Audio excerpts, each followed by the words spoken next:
Newton law of cooling के अंदर proof optional है।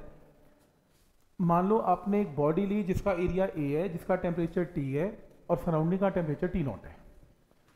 तो कभी भी किसी भी बॉडी का टेम्परेचर अगर टी है, सराउंडिंग का टी नॉट है और बॉडी का टेम्परेचर अगर ज़्यादा है तो बॉडी अपने अंदर से हीट को तो बाहर उठा के फेंकेगी।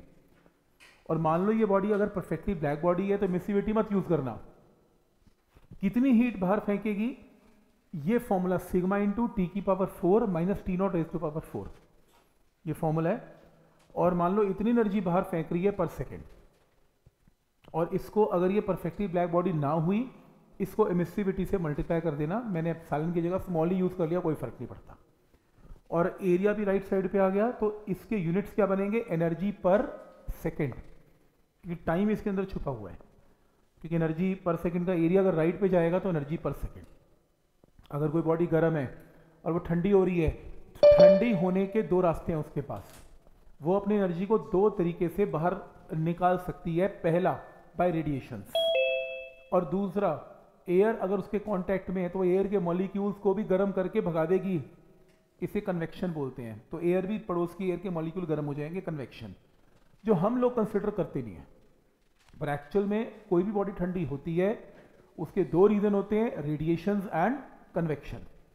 तो अगर ये रेडिएशन की एनर्जी है, रेडिएशन की एनर्जी में अगर मान लो बॉडी का टेम्परेचर स्मॉल है, जो कि कंडीशन थी न्यूटन लॉ ऑफ कूलिंग की कि बॉडी का टेम्परेचर सराउंडिंग से बहुत बड़ा नहीं होना चाहिए, तो मैंने बॉडी के टेम्परेचर को क्या कर दिया, टी प्लस या T not plus delta T. T not surrounding का टेम्परेचर है, डेल्टा टी मैंने और ऐड कर दिया, तो मेरे पास ये टर्म आ गई। यहां से मैंने T naught raise to power 4 को बाहर निकाल लिया, ये टर्म 1 हो गई। मैंने बाइनोमियल लगा ली, 4 को इससे क्या कर लिया, मल्टीप्लाई किया, तो ये टर्म आ गई। इसे ओपन किया, ओपन करके टी नॉट 4 कैंसिल, तो मेरे पास ये टर्म आ गई। ये मेरे पास क्या आ गया, change in temperature. Change in temperature किसका, बॉडी का। बॉडी का टेम्परेचर कितना है, टी किसी भी इंस्टेंट पर, और सराउंडिंग का कितना है, टी नॉट। तो टी डेल्टा टी को क्या लिख सकते हैं, टी माइनस टी नॉट। इस टर्म को 4e, ये सब कांस्टेंट, इस कांस्टेंट का नाम मैंने क्या दे दिया, b1 कोई भी कांस्टेंट है। ये जो एनर्जी पर सेकेंड आई, ये किसकी वजह से आई, रेडिएशंस। हम इमेजिन करते हैं कि कन्वेक्शन का भी सेम रूल हो रहा होगा, तो कन्वेक्शन के लिए डेल्टा U2 कर लिया, कितनी एनर्जी कन्वेक्शन में चली गई, b1 कांस्टेंट की जगह मान लो हमने क्या कर दिया, b2 कर दिया। टोटल लॉस कितना हुआ, इन दोनों को मैंने ऐड कर लिया, ऐड करके ये कॉमन आ गया, तो b1 plus b2 equation number 1। तो इक्वेशन नंबर 1 टोटल एनर्जी का लॉस है पर सेकेंड, या इतनी एनर्जी रिलीज हो रही है पर सेकेंड जब आप क्या कर रहे हैं, इसमें एक बॉडी को गर्म करके छोड़ रहे हैं। अब मुझे पता है डेल्टा U क्या होता है, mc डेल्टा t, लेकिन प्रॉब्लम यह है कि हम यहाँ पर डेल्टा U ऊपर क्या ले रहे हैं, एनर्जी पर सेकेंड। तो यहाँ पर मैंने टाइम से डिवाइड कर दिया, तो ये भी क्या आ गई, एनर्जी पर सेकेंड। इसमें क्रॉस मल्टीप्लाई करके dt बाई dt एक तरफ, डेल्टा U हम ऊपर निकाल चुके हैं, कितना रेडिएशंस का और कन्वेक्शन का लॉस हुआ।